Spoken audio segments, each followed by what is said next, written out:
Here's one. If this is all they pay, I'm not coming early and I'm not staying late on the job. Right? We call that one way to feel.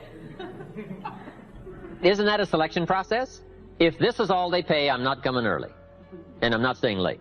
We call that your choice of attitude.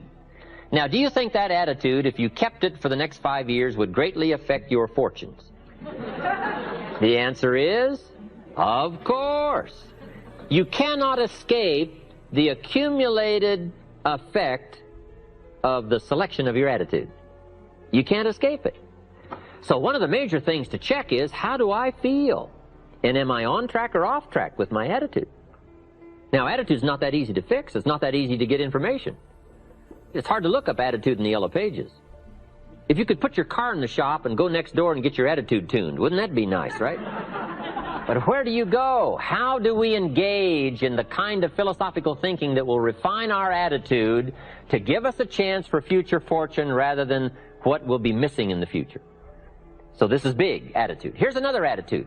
No matter what they pay, I always come early and I always stay late to invest in my own future.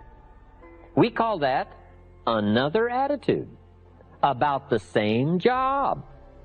Now, why would one person have one attitude, another person have another attitude? We call that mysteries of the mind. Right? I don't know. Everybody has to choose for themselves. Everybody has to decide by education. Now, if you didn't know what the consequences were going to be, it could be very easy to choose the wrong attitude and not discipline yourself to the right attitude.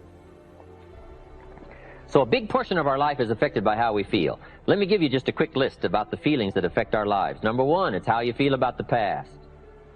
Boy, it's easy to carry the past as a burden instead of as a school.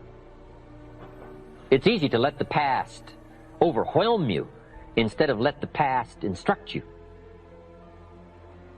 How to feel about the past hurts and the past losses and the past difficulties and the times you failed and the times it didn't work, the accumulation of all of that. How you feel about that is going to greatly affect your future in your life. One of the major things that affects your life is how you feel about the future. Our life is affected by two major things. One is price and the other is promise. And it's not that easy to pay the price if you can't see the promise. I think kids are having problems these days trying to pay the price because they can't see the promise. But all of us wouldn't mind paying the price if we could have a clear view of tomorrow, next week, next month, next year. If we had the high assurance with great probability of how it's going to work out, do you think we would hesitate to pay? The answer is no. But everybody hesitates to pay if the future isn't clear. So to help the kids these days, we got to do two things. Help them to see the promise and help them pay the price. But we can pay if we can see. My karate instructor said, Mr. Rohn, you cannot believe the incredible feeling of walking down any city street unafraid. I said, let's get on with the classes, right? Hey, I will sweat. I will put myself through the paces, right? What would we do for an extraordinary promise? Answer, the most unbelievable things. Would you crack the books? Would you burn the midnight oil? Would you engage in the extra thoughts and the extra disciplines if the promise was adequate? And the answer is, of course. But who wants to read? Who wants to burn the midnight oil? Who wants to put themselves through the paces if the promise isn't clear? Important, price and promise. Here's number three. It's how you feel about each other.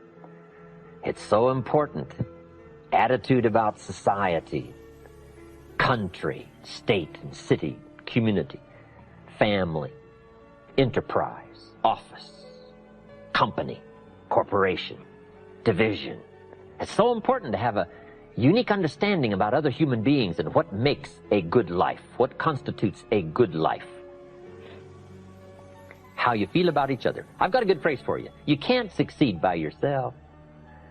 So to have a unique, refined sense of appreciation for each other is prerequisite. It takes each other to build a society. It takes all of us to build a country, to build a nation. It takes all of us to build a community. Key phrase, you can't succeed by yourself. I gave a speech not long ago to the Rotary Club of Culver City, California, and I was unusually affected by the Pledge of Allegiance. that day. Big, strong voices. It's a big, strong club. And it was going through my mind the next few days, the Pledge of Allegiance. And the more I thought about it, the more I thought, what an important key document, right? The Pledge of Allegiance. And so I started writing, and I wrote a discourse on the Pledge of Allegiance. I took each key word and did a little summary for our Tape of the Month Club. Wow, the Pledge of Allegiance is unique. It starts with I and ends with all. The pledge starts with I and ends with all. It takes all of us to make any one of us successful. And a unique, refined appreciation of the all of us is what makes the I of us do much better. That appreciation of society. It takes all of us to make a market. We need each other's ideas and inspiration. And once you have that sense of appreciation of the all of us, now you and your place and your possibilities and your opportunities now start to really soar when you understand how important it is within the framework of the all of us. So you can't succeed by yourself. It's hard to find a rich hermit. Right? If you want to be a leader, true leader, entrepreneur of the highest order, well-respected, unique in your field, here's number one, how you feel about everybody. And this is philosophical as well. You cannot succeed by yourself. So a unique sense of appreciation of everybody goes with the territory of leadership. It takes everybody for each of us to be successful. One person doesn't make an economy. One person doesn't make a symphony orchestra. It takes everybody. For this gathering today, all of you had to be here to make this gathering. Everybody. If one of you were missing, there wouldn't be this many people here. Everybody to make something work. For the office. Whatever. The enterprise takes everybody. The gift of America is everybody who came over the last 200-300 years, bringing with them their gifts. No country has become such a depository of the gifts of the world like America has over the last 200-300 years. People coming, bringing their gifts. Gift of language, gift of learning, gift of politics, gift of government, gift of medicine, gift of healing, gift of music, gift of the work ethic. All this came in steady streams from all over the world, making us unusual because of the gifts that were brought. And to understand that and appreciate it now gives you open access to the market that's available to make your fortune. Now, what I love to do is go back where these gifts came from. Not long ago, I was in Rome, had 1,000 people in my class. Someone suggested, Jim Rohn loves the music of Andrea Bocelli, the blind opera singer from Italy. So when they introduced me, I walked to the podium and all 1,000 of these Italians stood up and sang for me one of Andrea Bocelli's songs. In true Italian style. Years. I described it to my grandchildren later. I said, here was the scene. A choir of 1,000 and an audience of 1.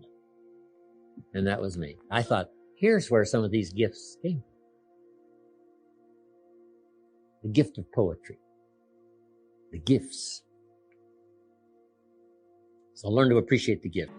Now, here's the big biggie. It's how you feel about yourself. That's major. Understanding self-worth is the beginning of progress. Nothing more powerful than self-esteem, which creates self-confidence. The greatest steps towards success come from self-confidence, and that comes from self-esteem, doing what you know you should so that at the end of the day, you have high self-esteem. How valuable are you? What could you do if you had all the skills? If you took the extra classes and burned the midnight oil, what could you do? What true value could you become? That is one of the better exercises. What could I become in terms of value? What could I really do in the marketplace, in enterprise, family, home, love, experience, marriage, friendship?